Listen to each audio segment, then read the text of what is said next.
Toshkentda onaxonni urib, uning 12 million pulini o'g'irlaganlar ushlandi.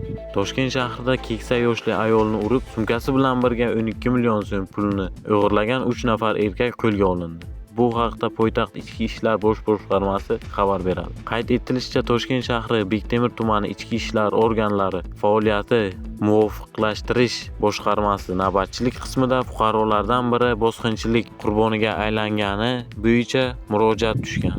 Ma'lum bo'lishicha, 3 nafar erkak o'zaro til biriktirib, jabrlanuvchi ayolni urgan va tan jarohati yetkazib, uning 12 million so'm pulini hamda boshqa mol-mulklarni egallab, voqea joyidan yashiringan. Ushbu bosqinchilik sodir etganlikda gumonlanib 3 nafar shaxs qo'lga olingan va daliliy ashyolar protsessual tartibda rasmiylashtirib, tergov bo'limiga topshirilgan. Joriy yilning 23-mart kuni mazkur holat yuzasidan Jinoyat kodeksining 164-moddasi bosqinchilik 2-qismi B bandi bilan ayblov e'lon qilinib, ularga nisbatan qamoqqa olish tarzidagi ehtiyot choralari tanlangan. Hozirda dastlabki tergov harakatlari davom ettirilmoqda.